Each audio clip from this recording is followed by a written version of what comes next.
Now, one of the things that I know,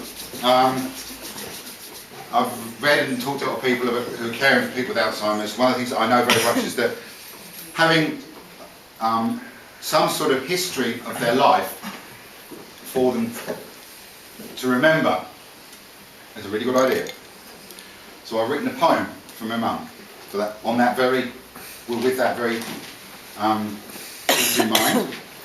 And this is the third time I've performed it. It's called The Long Goodbye.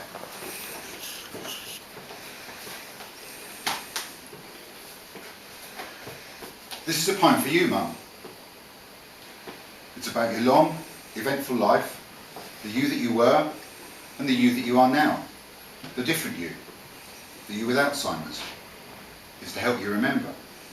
And yes, I knew when I was writing this that it was to help me too. So this is a poem for us, Mum. You say, it's like wading through treacle. When I get through the treacle, there's a mist, which makes me wonder why I bothered with the treacle. But there are places we can go in the hours we spend together where there is no treacle, no mist, where everything is clear. Back to Gravesend, to the council house, to the stern Victorian printer father and the spirited, intelligent little girl who went to Reading for the holidays to stay with your maiden aunt, a teacher, and discovered a new magical world, the piano. This child is musical, Ethel. She must be taught. Auntie Evelyn paid for your lessons, and your talent blossomed. Church organist at 16, and not just in music. A scholarship to the county grammar school, matriculation, and then came the war. You say, it's as though bits of my mind are still awake, and bits have gone to sleep, or start imagining things. You were sent to Bletchley Park. You mostly can't remember what happened yesterday, but you can still describe every corridor at Bletchley, the walks through the town, and of course, the hours at the piano in the music room. Typing through the night on the Enigma decoding machine. Smoking to stay awake. You've always hated smoking, and the bustle and uproar when the nonsense you were typing suddenly turned to German and the boffins gathered round you, urging you on. Faster, faster. Your three friends, Jean, Margaret, Wynne. Still friends, nearly 70 years later. When the mist is all around, I say, tell me about Bletchley Park. In an instant, I have my mum back. You say, I am learning the difference between understanding and memory. I can still speak, still form sentences, talk to people, read The Guardian and enjoy it. Though I don't remember what I have read or what I have said. In one ear, out the other. But if my memory is gone, how is it that I remember how to understand? After Bletchley, London. Notting Hill. Working at Bateman's Opticians in Kensington High Street.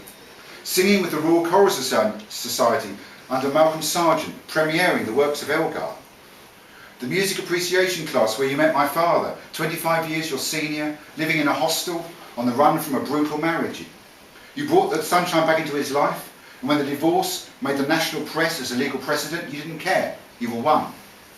Visiting the Isle of Harris, honeymoon in Switzerland, my father's love poems to you. Yes, that's where I got this from. You tell me over and over again, the words from him, the music from you. Okay, not exactly in the way you'd have imagined. Rude words, loud music. You're used to that. You've had more than 30 years of it after all. You say, I know the meaning of the phrase, a fate worse than death. Come on, Mum. You're at home in your warm, comfortable house in Southwick. We live just around the corner. I'm here, my wife Rabina's here, family and friends are here.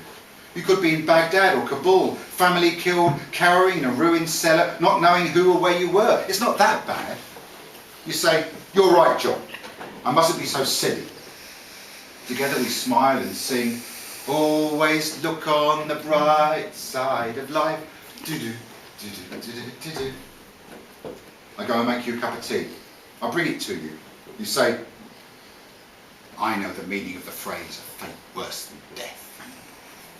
Of course, I'm used to the repetition, but I never get used to that.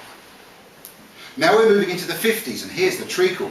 You can't remember the year I was born. How can I forget that? Then, with great authority, 1947. Hang on, Mum. You weren't married till 53, and although I'm a bit of an old git, I'm not that much of an old git, it was 57. Tears fill your eyes. How can I forget that? I remember you as a little boy, always questioning, always loud. No, Mummy. Why, Mummy? Too right.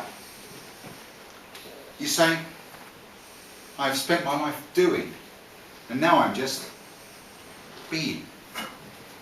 The move to Southwick when I was 3, the worms, then the fish, lizards, newts, terrapins, slow worms, spiders. Going to football every week with my father, and the one time I heard you argue. Do you remember why it was? That's right. He left his Brighton season ticket in his trouser pocket. You put the trousers in the washing machine. We both laugh. You say, memory is such a wonderful thing, but you don't appreciate that until it's disappearing.